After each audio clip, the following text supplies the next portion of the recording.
بسم اللہ الرحمن الرحیم۔ جہاد کا شوقین ایک جوان۔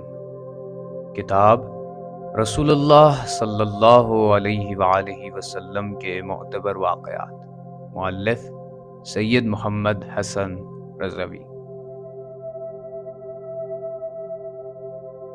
الکافی کی معتبر روایت میں امام صادق علیہ السلام واقعہ بیان فرماتے ہیں۔ ایک شخص رسول اللہ صلی اللہ علیہ وآلہ وسلم کی خدمت میں حاضر ہوا اور کہنے لگا، یا رسول اللہ، آپ کو پتہ ہے مجھے جہاد میں جانے کا بہت شوق اور اشتیاق ہے۔ نبی اکرم صلی اللہ علیہ وآلہ وسلم نے اسے فرمایا، اے جوان، جہاد کرنا ہے تو اللہ کی راہ میں جہاد کرو، کیونکہ اگر تم قتل ہو گئے تو اللہ کے پاس تم زندہ ہو اور تمہیں روزی اور رزق دیا جا رہا ہے۔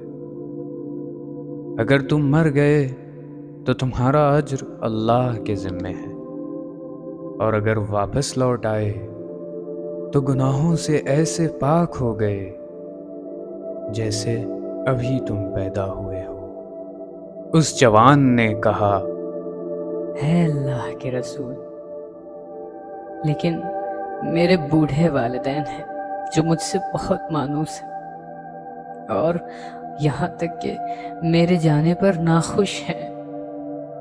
اب میں کیا کروں؟ رسول اللہ صلی اللہ علیہ وآلہ وسلم نے جب یہ سنا تو فرمایا، پھر تم اپنے والدین کے ساتھ ٹھہرو۔ اس ذات کی قسم جس کے ہاتھ میں میری جان ہے، ان دونوں کا ایک دن رات تجھ سے انس و محبت کرنا سال بھر کے جہاد سے زیادہ بہتر ہے۔ سبق آموز نکات۔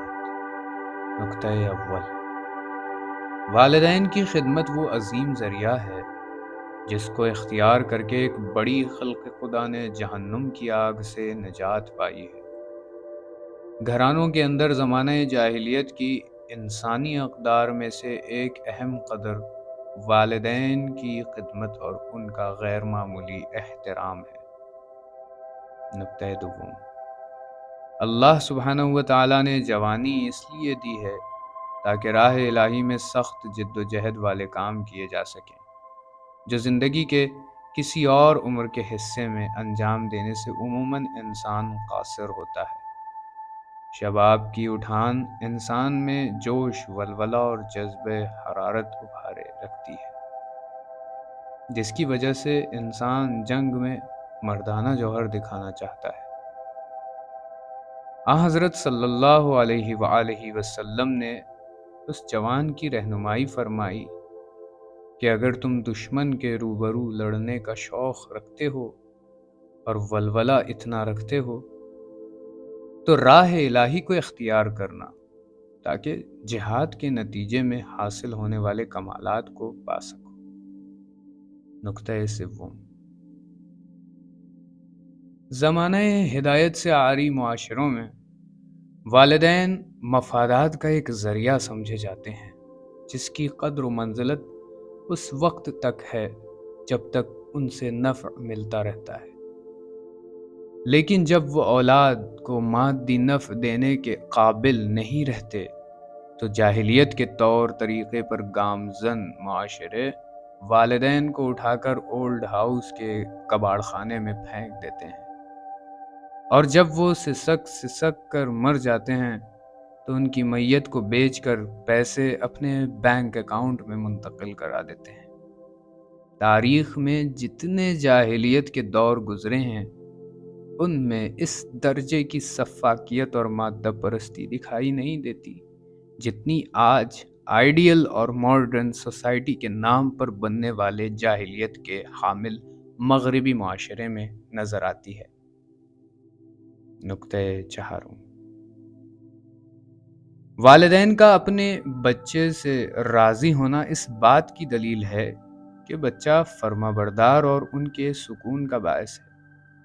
والدین کی رضامندی اور محبت کا لگاؤ اس قدر عظمت رکھتا ہے کہ سال بھر کے جہاد سے بہتر عمل والدین کی انسیت و محبت کو حاصل کرنا قرار دیا گیا ہے، اور جہاد جیسے حساس موقع پر والدین کی خدمت کو اہمیت دینا در حقیقت معاشرے کی والدین کی خدمت پر تربیت کرنا ہے۔ نقطۂ پنجم، جہاد کے باب میں وارد ہونے والی آیات و روایات اور فتاوی سے معلوم ہوتا ہے کہ رسول اللہ صلی اللہ علیہ وآلہ وسلم نے اس جوان کو والدین کے پاس ٹھہرنے کا حکم اس وقت دیا جب جہاد کے فریضے کو انجام دینے والوں کی مقدار کفایت کرتی تھی۔ اگر معاشرے میں دشمن کے خلاف جہاد کے لیے مطلوب قوت موجود نہ ہو تو جہاد پر جانا اولویت اور فضیلت رکھتا ہے، اور اس وقت والدین کی اجازت بھی درکار نہیں ہوگی اور والدین کی ناراضگی کی پرواہ بھی نہیں کی جائے گی۔